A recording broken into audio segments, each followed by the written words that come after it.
Good Wednesday evening and welcome to the NCWLIFE Evening News. I'm Grant Olson. Before we get to tonight's top news stories, let's take a quick look outside that weather window. And just a beautiful fall day out there today, wasn't it? With a few clouds, and we did see some breezy conditions, and that did make it feel a little bit cool out there, but plenty of blue sky too. Dramatic shot this afternoon from our Sky-Fi Tower camera up on Wenatchee Heights. We call it the cross camera, and you can see a great shot of the Wenatchee Valley and a few of those cumulus clouds associated with that storm system that moved through yesterday. And boy, lots of wind as that rain stopped yesterday. We'll talk more about that later, but it's going to get cold. Yeah, it's that time of year. We expect widespread frost overnight tonight. Look at some of those low temperatures. 40 degrees here in the Wenatchee area, only 30 over in Spokane, up in the 20s for parts of Okanagan County, and very cool as well down in the Yakima area. So all of us could see a little bit of that white stuff on the grass tomorrow, and maybe the windshields especially. Those folks to our east. More weather details coming up a little bit later on. And now a few of the stories we're following for you tonight. A woman from George and another from Yakima were injured Tuesday in a three-car crash on Highway 281 south of Quincy. Downward winds called microbursts seriously damaged Ancient Lakes Elementary School in Quincy yesterday afternoon. 3 more COVID-19 deaths were reported in Grant County on Monday, bringing the county's total deaths from the virus to 24 now. And wind gusts Tuesday blew down 2 power poles on Mansfield Hill, knocking out power to about 400 Douglas County PUD customers. But first we begin tonight. A 28-year-old Moses Lake woman and her 8-year-old daughter were injured this morning when their vehicle collided with a potato truck on Highway 17 about 8 miles south of Moses Lake. Isabel Marie Ramirez was transported to Samaritan Hospital in Moses Lake, and her daughter, Annabelle Ramirez, was taken by air ambulance to Sacred Heart Hospital in Spokane. Trooper John Bryant of the Washington State Patrol said the daughter's injuries were serious but did not appear to be life-threatening. The accident happened about 9:10 a.m. at the junction of Highway 17 and Row 4 Southeast. That's about 8 miles south of Moses Lake. Bryant said the cause of the accident, which happened about 9:10 a.m., has not yet been determined, but the 1993 Nissan Sentra that was driven by Ramirez struck the rear left of the potato truck, which was driven by 68-year-old Rosalio Garza Perez of Othello. Garza Perez was not injured. Well, a woman from George and another from Yakima were injured yesterday in a 3-car crash on Highway 281 south of Quincy. 49-year-old Lydia Rodriguez was taken to Quincy Valley Medical Center and transferred to Central Washington Hospital after the crash, which happened at about 6:37 p.m., in which she was struck head-on. State Patrol troopers say Patricia Milanes Moreno of Yakima crossed the center line and her Honda Accord struck Rodriguez's southbound Ford Mustang. A third vehicle was also struck, but that driver was not injured. Troopers say Milanes will likely face charges. Well, downward winds called microbursts seriously damaged Ancient Lakes Elementary School in Quincy yesterday afternoon. The Quincy School District has closed off the building for the remainder of the week as workers assess the damage. The microbursts, powerful isolated gusts, hit the gym at about 4:30 p.m. Luckily, nobody was injured. In other news, 3 more COVID-19 deaths were reported in Grant County on Monday, bringing the county's total deaths now from the virus to 24. The Grant County Health District said 3 deaths included a Mattawa woman in her 30s with no underlying health conditions. The other 2 were a Quincy man in his 60s and a Moses Lake man also in his 60s. The Health District said both men did have underlying health issues. And wind gusts Tuesday blew down 2 power poles on Mansfield Hill, knocking out power to about 400 Douglas County PUD customers. The power went out at 3:15 p.m. and was fully restored at about 9:30 last night. Another pole went down on the east side of Douglas County along Highway 17, causing power to go out for another 180 customers, also until about 11:30 p.m. Well, coming up next with yesterday's surprise announcement from the governor upgrading Chelan and Douglas County's COVID-19 status, libraries in the Wenatchee Valley can now reopen to the public. The Wenatchee Valley Museum and Cultural Center said today it will also reopen to the public in phases starting next Tuesday. And if a food bank donation is a little too much for your budget, the nonprofit Community Harvest has a better way for you to contribute, and we'll tell you about it. I'm Grant Olson, and you're watching the NCWLIFE Evening News.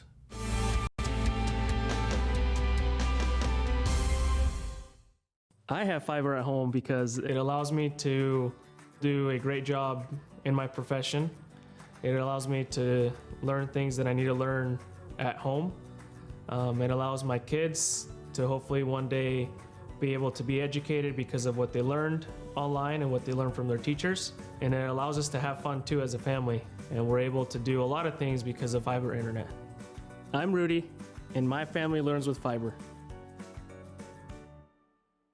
Hope, oxygen to your soul, color in your world, a light to your future. Difficult to qualify and quantify, Yet you know when it's lacking. So many things have promised us hope. but have left us feeling hopeless and empty. Real hope is able to stand firm even on the darkest day of the soul and still say with the prophet Jeremiah, "For I know the plans I have for you, says the Lord. Plans to prosper you and not to harm you. Plans to give you a hope and a future." The Apostle Paul declared to a young church in Rome, May the God of hope fill you with all joy and peace. as you trust in him. so that you may overflow with hope. By the power of the Holy Spirit. If our God is a God of hope, then maybe it's your turn to experience a hope that cannot be shaken or destroyed. And maybe it's time to hope again. Maybe it's time to become a generation of hope. What if the same God that raised Christ Jesus from the dead and resurrect your hope? Maybe it's time to hope again.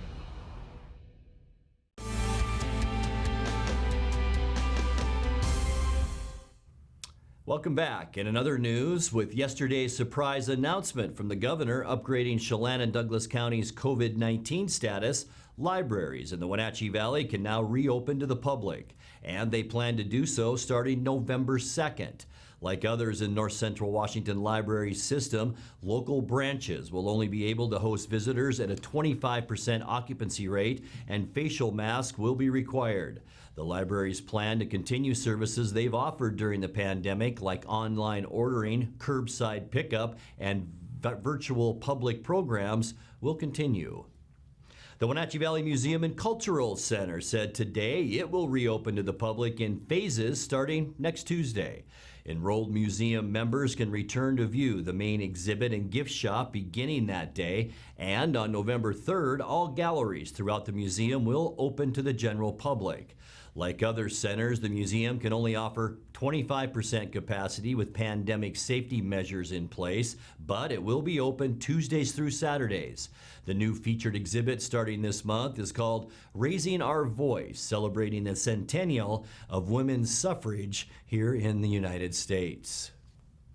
And if a food bank donation is a little too much for your budget, the nonprofit Community Harvest has a better way for you to contribute.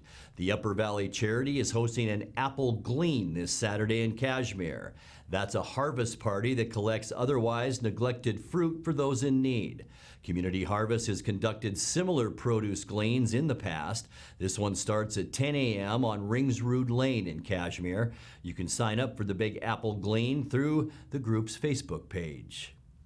You're watching the NCWLIFE Evening News. Coming up next, tonight's feature story and your complete local weather forecast. That and much more still to come on the NCWLIFE Evening News. Please stay with us.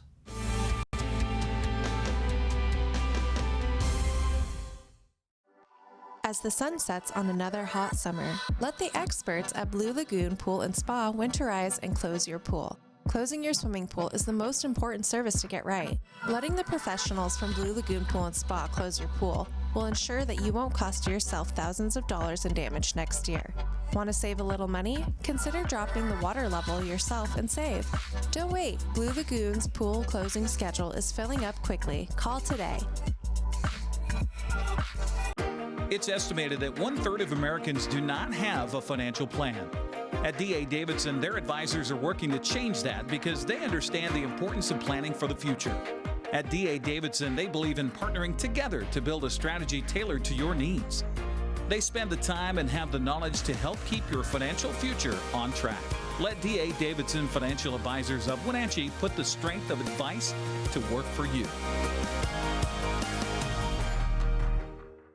You love to help others. You need a solid career. You can have it all with help from Charter College. Our 10-month medical assistant program prepares you to work in healthcare settings like physician offices, rehab centers, and clinics. You'll learn to take patient vitals, assist with exams, administer injections, and maintain medical records. When you're ready to launch a rewarding healthcare career, visit chartercollege.edu because we work to get you to work.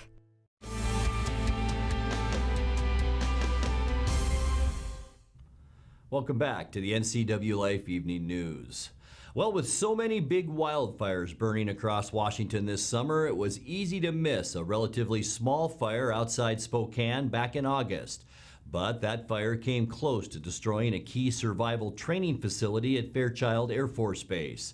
In tonight's feature story, Allison Morrow of the State Department of Natural Resources says Air Force brass recently dropped in at the DNR's Deer Park Work Center to thank those involved in saving the compound, including inmate fire crews. Hi, I'm Allison Morrow with your DNR report. A wildfire back in August came dangerously close to burning an important structure on Fairchild Air Force Base just west of Spokane. And I started getting text messages from Lieutenant Colonel Erler here and a few others saying, hey, there's a fire, it's just to the southwest of the base. The text messages start getting increasingly rapid and more concerning, and then we see the pictures behind our buildings with all the smoke. The fire moved fast and grew to 200 acres, threatening the base's SEER school, which is where every U.S. Air Force aircrew member is trained to survive captivity if ever taken as a prisoner. The facility that the fire got so close to and that your efforts saved, it's no ordinary facility. It holds a lot of history dating all the way back to those taken as POWs in the Vietnam War. Ultimately, you guys were saving and contributing to the ability for the United States Air Force to produce pilots and produce aircrew and really defend the nation. So, on behalf of myself and the Air Force, thank you. DNR fire crews were called to the scene and, along with air support, saved the compound from burning. There was a lot of fires going on that day, and we were waiting on air support to return with retardant from Moses Lake. And the timing to save the Sears Build facility was somewhat divine intervention because that airplane showed up at the exact time we needed it. A colonel and lieutenant colonel visited DNR's Deer Park Work Center to thank everyone for their bravery and hard work. With no doubt, your actions prevented large-scale damage, saved lives, and delivered United States Air Force resistance training compound from certain destruction. A task well done. Many of the men who were on the fire crews there that day are part of the Correctional Camp Program, which teaches inmates the skills needed to fight fires. It gives us goosebumps because for us guys coming out of our situation, it's a big redemption process for us. And so to get accolades and to get that honor from coming from as high as it is, from with our soups and especially from the Air Force themselves, that means a lot to us. Around 4,000 students are trained every year at the compound that the fire crews saved.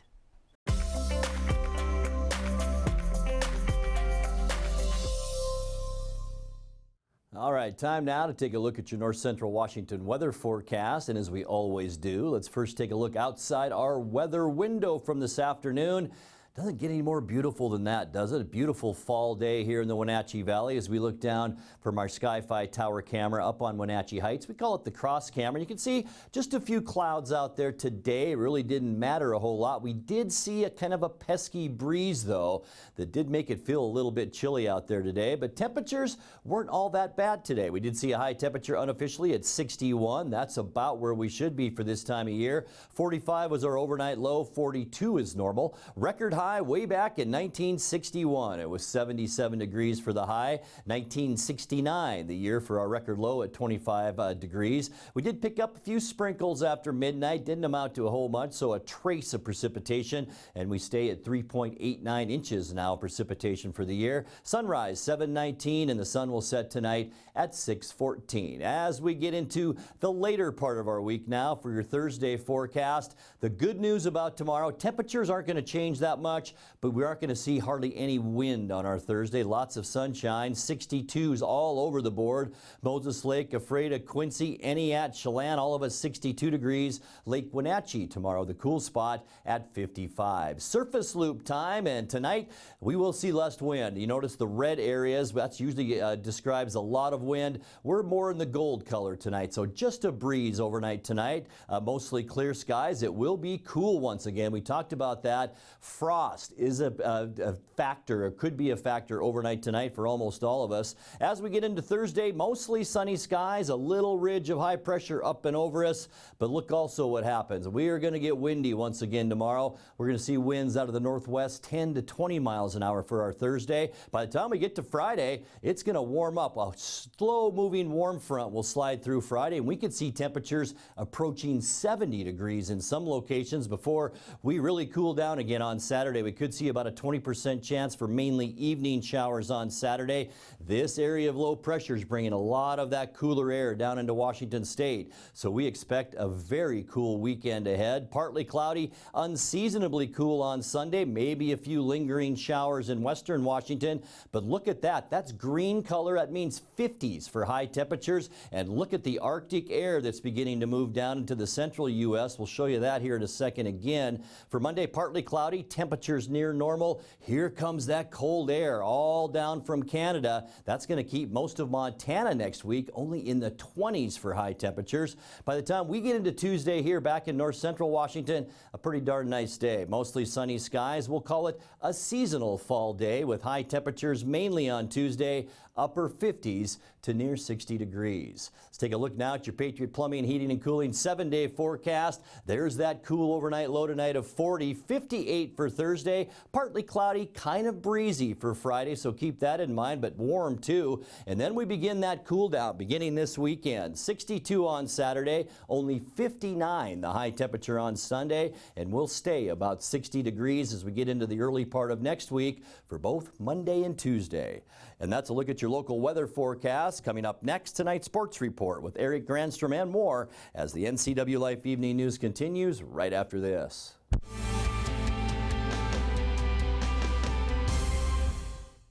I'm Tom from Alpine Air Heating and Cooling. At Alpine Air, we think of ourselves as customer service-oriented retailers.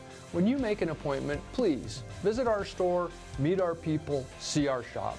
We are serious about heating and air conditioning.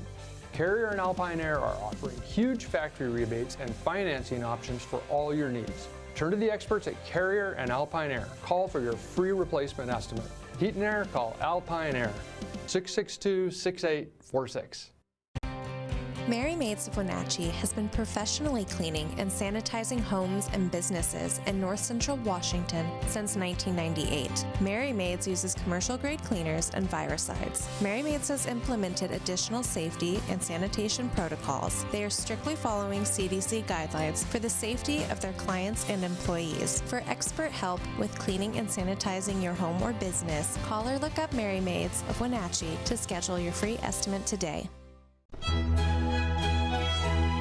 NCWLIFE Channel, in conjunction with Skeeter Buggins Productions, is proud to present the Wenatchee Valley Symphony Orchestra's first concert of the season, this Friday at 7 o'clock. Enjoy the Four Seasons of Buenos Aires by Piazzolla and Le Quattro Stagioni by Vivaldi, conducted by Nicholas Cooli. Violin soloist is Brittany Breeden. Join us for this special musical event Friday at 7 o'clock on your local TV station, the NCWLIFE Channel. And now it's a sports update on the NCWLIFE Channel.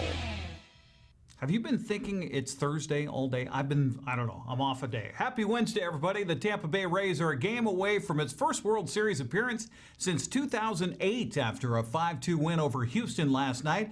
The Rays continued a recipe that has worked so far this postseason. Stellar defense combined with timely hitting and great pitching. The result Tuesday night was a win in Game 3 to go up 3-0 on Houston in the ALCS. The Astros led 1-0 on Jose Altuve's first inning home run. When the Rays struck in the 6th, Joey Wendell drove in 2 runs to put Tampa on top with a bases-loaded single.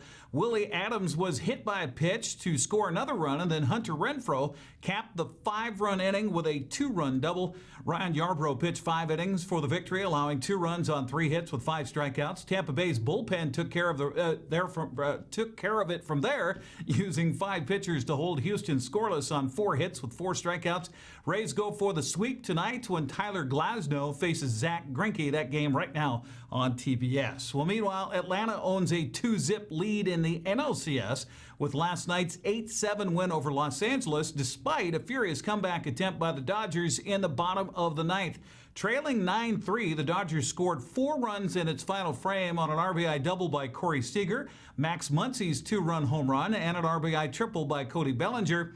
With the tying run 90 feet away and winning a run at the plate, Braves reliever Mark Melancon finally got A.J. Pollock to ground out for the final out and preserve the victory. Ozzie Albies was 3 for 4 with a solo home run at the top of the 9th for Atlanta. Corey Seager ended the night 2 for 4 with 2 runs, 4 RBIs, and a 3-run home run. Game 3 today on FSN features Julio Urias for the Dodgers, Kyle Wright for Atlanta. I know Grant is hoping for a Dodger victory. Well, some of the teams north of the border in the BCHL have already played 6 exhibition games during an extended training camp. Wenatchee just started practice on Monday, while teams in British Columbia will play 12 exhibition games against one another by November 12th. The Wild still don't have any games scheduled. Such is life for the lone American team in the British Columbia Hockey League when the Canadian border is closed because of COVID-19. Wenatchee head coach Chris Clark says he can't worry about things out of his control. You just prepare. I think it's, you listen to pretty much any head coach and it's all cliches, but all you can do is control what you can control. Our job is to get our players prepared for the 2021 season, and obviously we do have to wait for the border to open, and you can drive yourself crazy every single day with different news and different people saying this and different people saying that. At the end of the day, they're going to let us know, and we're going to be prepared for whatever comes our way, and when they tell us the border's open, we'll be ready to go. As the Wild embark on a 7-week training camp this week, Coach Clark says they're working on a plan to find some competition here south of the border. We have a few different things in the works right now. We are talking with some other American teams about possibly playing them or putting teams together to play against them in a few different locations. So obviously with the border not being open, playing the BC teams is out of the question right now, but we have a few things in the works. You got to give Bless a ton of credit. I think he spends 16 hours a day on the phone just trying to get things right and make it so that our players have a great experience this year, and I know we'll get there, and the exhibition games will happen, and then, like I said, then we'll get to the regular season, and it's all hands on deck. 23 players were scheduled to suit up to hit the ice this week in Wenatchee at the Town Toyota Center. And while some may say a heavy exhibition schedule for teams north of the border is a competitive advantage, Coach Clark looks at it differently.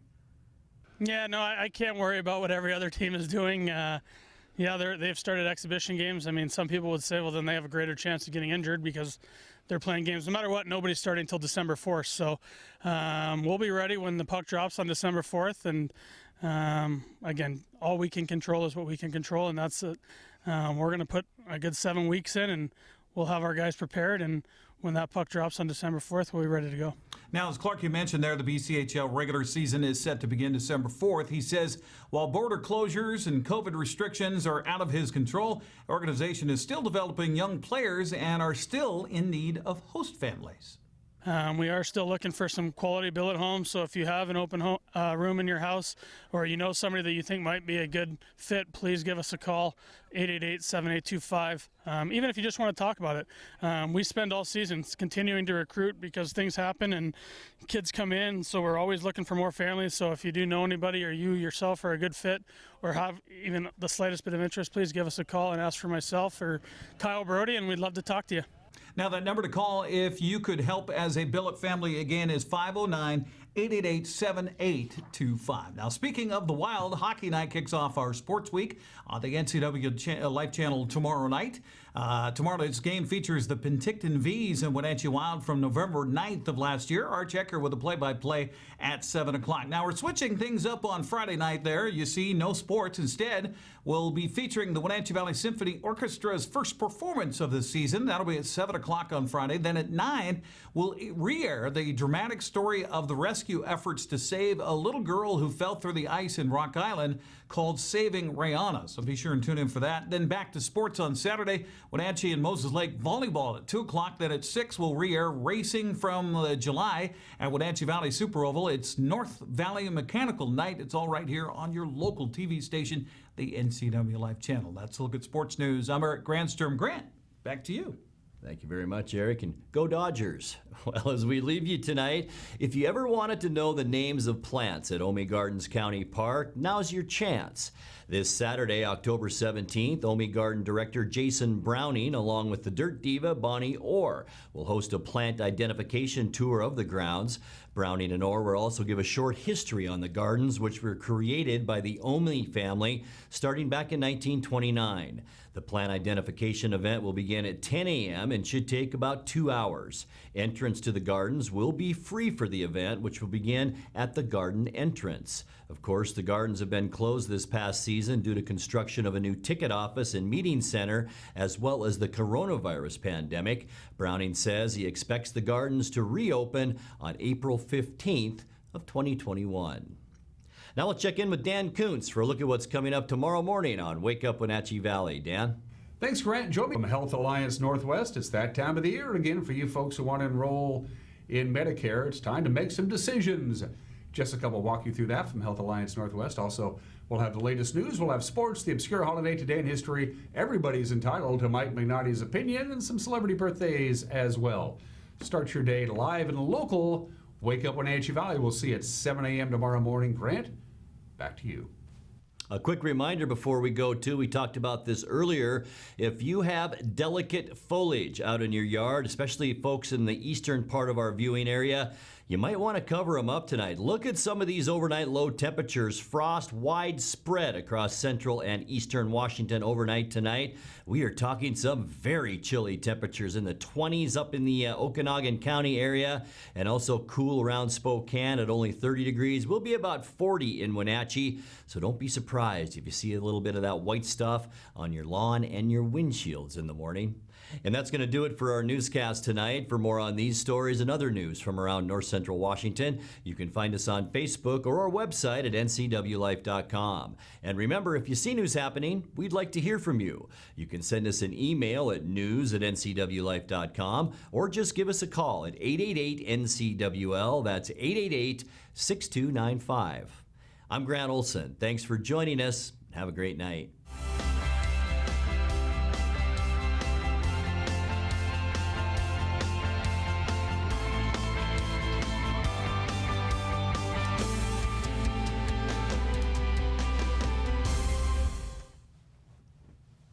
With TV advertising, what we want to do is more deeply connect with the community. People spot me in different parts around North Central, Costco and Wenatchee, say, hey, you're the pizza guy. And so they wouldn't know that if it weren't for the TV commercials we've done. We've been here so long that people already know who we are and what we do, but to have that image flash on their television screen as opposed to just hearing it in the radio or seeing it in the newspaper, I just love the fact that we can actually put our finger on when a customer comes in and says, I saw your ad. It's becoming increasingly difficult in this digital age to know where are your customers listening or watching, because I watch all the different channels that they watch too, like Cooking Channel, History Channel, and so it was wonderful to be able to be on there. I would say that if you want to do business in Wenatchee, then you should connect with the people of Wenatchee, and there's no better way to do that than with NCWLIFE.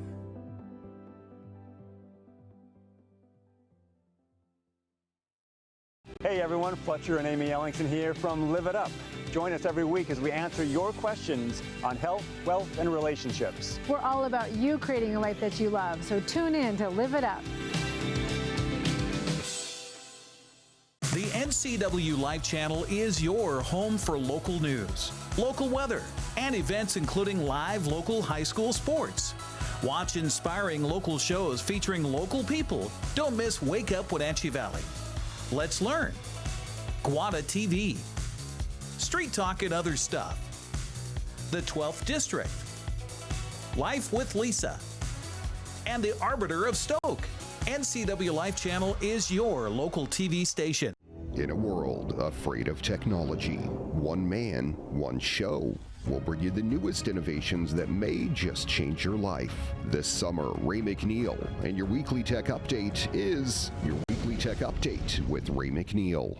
For all the latest news in North Central Washington, go to ncwlife.com or find us on Facebook. Got a news tip? Email us at news@ncwlife.com or call 888-2020.